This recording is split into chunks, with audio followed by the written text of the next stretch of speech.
Et je vous ai dit que c'est le feu qui va détruire ce monde et le démon.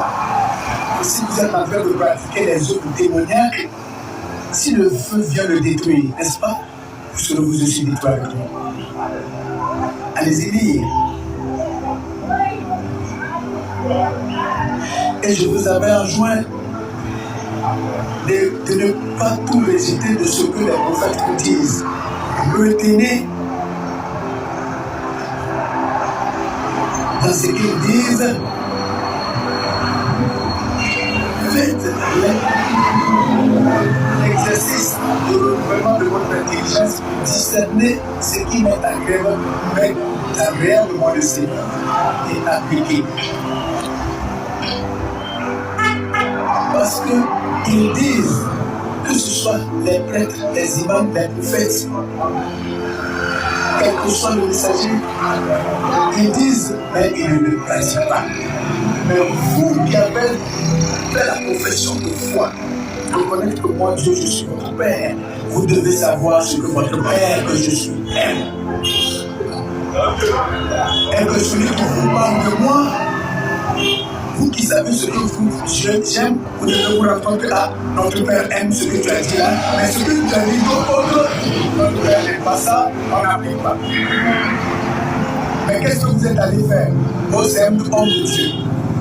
Il a suffi qu'il vous dise qu'il est homme de Dieu, qu'il est mon homme, automatiquement tout ce qu'il dit. Comme je vous l'avais interrogé l'autre fois, je vous ai dit, si un messager ou un pasteur, un prêtre, un imam ou un prophète vous avait dit, moi Dieu, je lui ai dit de vous dire que la consommation de l'alcool est interdite, antinomique au Saint-Esprit, et rend un peu le corps de moi de l'être.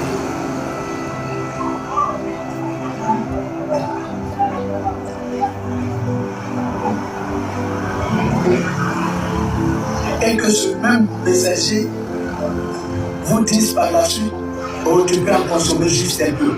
Est-ce que c'est normal? Alors, dans ce dire, si toi tu avais décidé de marcher à ma suite, qu'on te dise, ah, moi Dieu, je n'aime pas celui qui consomme l'alcool, et qu'après celui qui t'a dit, répète, dit tu peux en consommer un peu. Qu'est-ce que tu décides entre les deux paroles? C'est ça faire l'exercice de renouvellement de notre intelligence pour discerner ce qui m'est agréable. Et que celui qui a fait du faux, que tu, se disant messager de ma parole, que tu ailles lui dire, notre Père a interdit ça, il n'est pas bon, alors la pépère. Et le lui disant, tu vas l'aider aussi. Le messager, le prophète, l'imam, le prêtre, le berger, le pasteur n'est pas automatiquement admis au paradis. Il est aussi concerné par ma parole. Le prophète qui annonce ma parole est le premier concerné par ma parole qu'il annonce. Et s'il ne l'applique pas, il est aussi condamné. Mais que vous cherchez véritablement pour comprendre cela,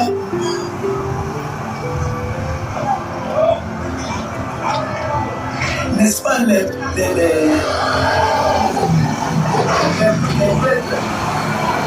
les imams, les messagers, les prophètes,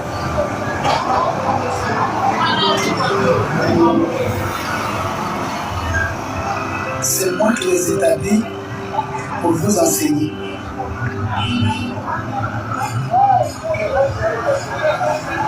Mais ça ne veut pas dire qu'ils sont saints. C'est par pure grâce. Amen. C'est par ma pure grâce. Et que seulement celui qui aura appliqué ma parole. Parce que je ne peux pas établir tout le monde, imam, prophète, prêtre, pasteur, à la fois qui va écouter tout.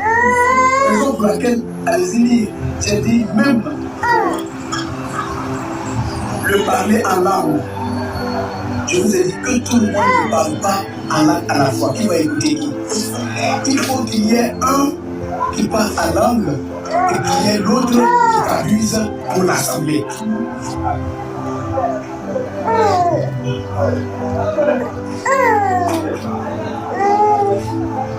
Et vous en avez fait du faux dans ce parler en langue. Regardez, quand je suis venu à l'émission, allons-y. Un hébraïque pouvait parler en langue. Qu'est-ce que parler en langue? C'est une sorte de prophétie, c'est une prophétie aussi qui est dite spontanément au cours d'une assemblée, au cours d'une prière, pour annoncer un danger, pour prévenir un danger. Soit que le danger arrive, le danger est déjà passé et qu'il faut avoir un comportement pour ne pas, s'il est déjà passé, qu'il ne se répète plus. Et que s'il arrive, qu'il soit stoppé. Si l'hébraïque parlait en langue, le juif pouvait attendre.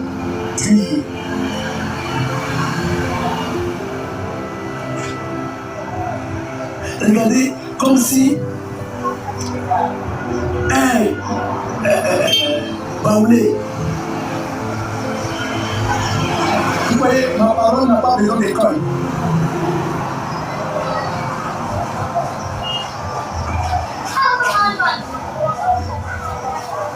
On n'a pas besoin d'aller à l'école pour pratiquer ma parole. Amen.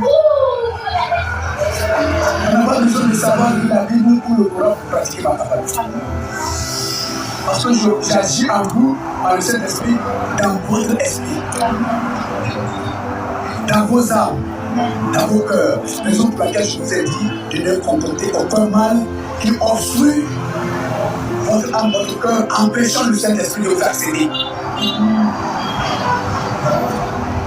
C'est par le Saint-Esprit que j'agis en vous à travers le monde entier.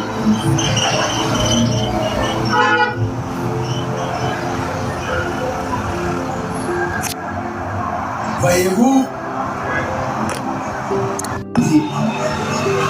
avant ce jugement dernier, actuellement, je parle, il y a eu des jugements. Comment j'ai jugé la génération Adam et Ève et j'ai sauvé Noé. Comment j'ai déstabilisé, détruit Sodome et Gomorrhe. Comment j'ai révélé, j'ai établi Adam, Abraham.